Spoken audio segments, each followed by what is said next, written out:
Yuk, kita mengenal lebih dekat cyber law. Melihat perkembangan zaman yang ada, di mana teknologi berkembang dengan sangat pesat yang membuat banyak sekali kemudahan bagi masyarakat dalam melakukan pekerjaannya sehari-hari. Namun, selain adanya manfaat yang banyak dari perkembangan teknologi, hal ini berbanding lurus juga dengan efek negatif dari adanya teknologi yang berkembang pesat tersebut. Salah satu efek negatif tersebut adalah adanya tindak kejahatan melalui dunia jaringan atau yang biasa kita sebut sebagai cybercrime. Cyber law merupakan suatu rezim hukum baru yang di dalamnya memiliki berbagai aspek hukum yang sifatnya multidisiplin. Cyber law dalam bahasa Indonesia kerap diartikan sebagai hukum telematika. Definisi mengenai hukum telematika adalah keseluruhan asas-asas, norma, atau kaidah lembaga-lembaga, institusi-institusi dan proses yang mengatur kegiatan virtual yang dilaksanakan dengan menggunakan teknologi informasi dan komunikasi, TIK.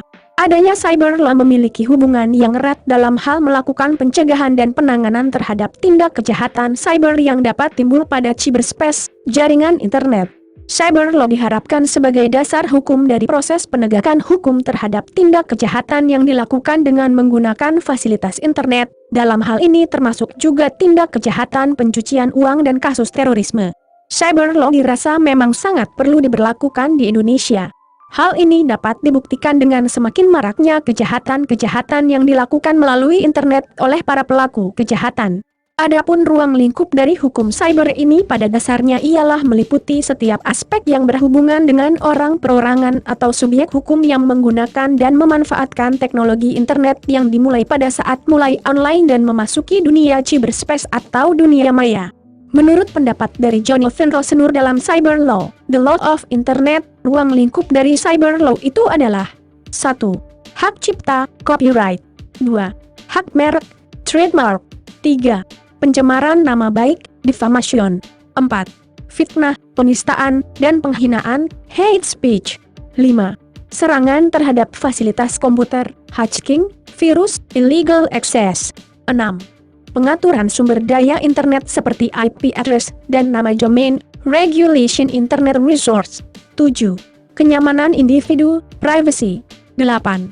Prinsip kehati-hatian, duty care. 9. Tindak kriminal biasa yang menggunakan IT sebagai alat, criminal liability. 10. Isu-isu prosedural, seperti yurisdiksi, pembuktian, dan lain-lain, procedural issues, jurisdiction, investigation, evidence, etc. 11. Kontrak atau transaksi elektronik dan tanda tangan digital, electronic contracts and electronic signature. 12. Pornografi. 13. Pencurian melalui internet, robbery. 14. Perlindungan bagi konsumen, consumer protection. 15. Pemakaian internet untuk kepentingan sehari-hari, seperti penggunaan untuk e-commerce, e-government, ataupun e-education. Jika dikerucutkan untuk keadaan yang ada di Indonesia, ruang lingkup dari cyber law ini dapat dipisah menjadi dua jenis berdasarkan sifatnya, yaitu 1.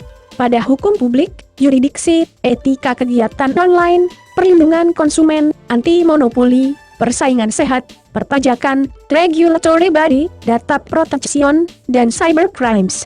2. Pada hukum privat, hak kekayaan intelektual, haki, e-commerce, electronic contract, domain name, dan insurance. Kendati dalam penegakan mengenai cyber law di Indonesia belum diatur secara khusus, namun beberapa peraturan perundang-undangan yang ada telah memiliki aturan tentang pengaturan penanggulangan tindak pidana cybercrime. Seperti Undang-Undang Informasi dan Transaksi Elektronik, pada undang-undang tersebut diatur mengenai penanganan tentang adanya defamasi, ujaran kebencian, pengunggahan konten yang ilegal, dan tindak pidana cybercrime lainnya yang berkaitan dengan gangguan, interferensi, seperti gangguan terhadap data dan informasi elektronik dan gangguan terhadap sistem elektronik. Dalam pengertian secara luas, suatu tindak pidana konvensional yang dilakukan melalui media daring, dapat juga diberlakukan pengaturan yang ada pada Kitab Undang-Undang Hukum Pidana, KUHP, seperti contohnya kasus human trafficking yang dilakukan melalui internet. Selain itu, dapat juga diberlakukan Undang-Undang Nomor 3 Tahun 2011 tentang transfer dana maupun tindak pidana perbankan serta tindak pidana pencucian uang dalam Undang-Undang Nomor 8 Tahun 2010 tentang pencegahan dan pemberantasan tindak pidana pencucian uang (UU TPPU). Baik, kita lanjut ke pembahasan etika dan moral dalam menggunakan teknologi informasi dan komunikasi. Etika dan moral harus mendapat perhatian yang utama dalam penggunaan TIK, terutama dalam perangkat lunak, dalam hal ini software komputer. Teknologi informasi dan komunikasi berorientasi pada perangkat-perangkatnya, yaitu komputer, sebagai hardware, dan perkembangan software, sebagai perangkat lunak. Software merupakan hasil dari pemikiran dan budidaya manusia. Di dalam teknologi informasi, perangkat lunak atau program komputer ini lebih dihargai daripada produk lainnya. Jika kita bicara software, maka ada kaitannya dengan masalah hakikat dan kekuatan hukum kepemilikan. Dalam menciptakan suatu kepemilikan, suatu hasil karya yang baru, maka perlu mendapat perlindungan hukum dari pembajakan maupun tindakan ilegal lainnya. Dalam hal ini ditekankan kepada masalah 1. Hak cipta 2. Merek dagang 3. Paten 4. Desain produk industri 5. Indikasi geografi 6. Layout desain 7. Perlindungan informasi yang dirahasiakan. Yang menjadi masalah di dunia TIK kita saat ini adalah pelanggaran hak cipta, di mana banyak sekali pembajakan software dan kebiasaan seperti mengcopy secara ilegal sering dilakukan oleh para pengguna software baik individu, perusahaan, atau instansi tertentu. Nah, sekarang kita lanjut di cara bijak menggunakan media sosial yang perlu kamu ketahui. Di era globalisasi ini, media sosial memegang peranan yang sangat penting dalam kebutuhan bersosialisasi dan komunikasi. Hanya dalam satu genggaman, seluruh manusia di muka bumi kini bisa dengan mudahnya bertukar informasi, mengakses gambar atau video, hingga pengetahuan baru tanpa celah. Beberapa media sosial yang kita gunakan karena kemudahannya adalah Instagram, Twitter, YouTube, Facebook, WhatsApp, dan lain-lain. Saking mudahnya, kita jadi sering lupa diri dan malah menghabiskan waktu dengan scrolling medsos. Di samping itu, sekarang marak pula terjadinya penyalahgunaan medsos seperti penyebaran hoaks, penyebaran ujaran kebencian, dan hal-hal fatal lainnya yang bisa merugikan banyak pihak. Melalui beberapa cara berikut ini, kita bisa menggunakan media sosial secara bijak dan bertanggung jawab. 1. Jangan asal posting konten. Sadari betul bahwa akun medsos kamu bisa dilihat secara publik, termasuk semua postingan di dalamnya. Oleh karena itu, kamu harus lebih bijak dalam memilih konten-konten sebelum diunggah di media sosial.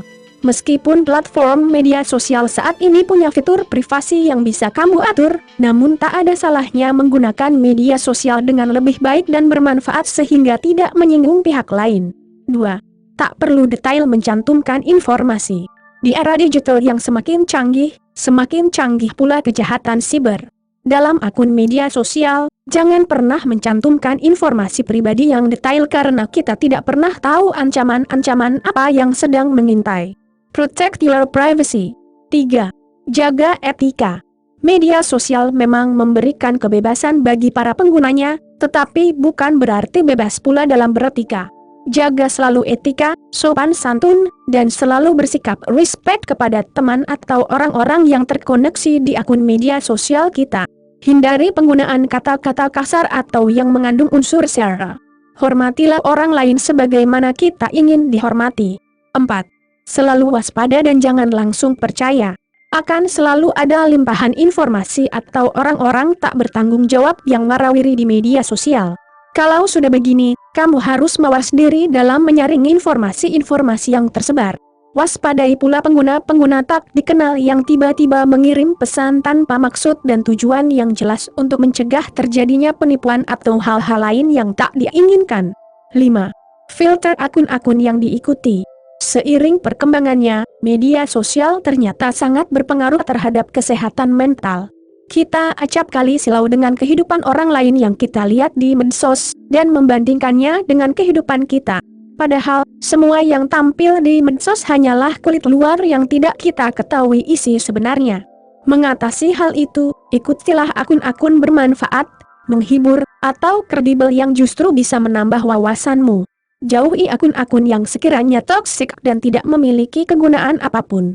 Demikian pembahasan mengenai pengenalan Ciberlau dan etika dalam informasi masyarakat yang dapat disampaikan.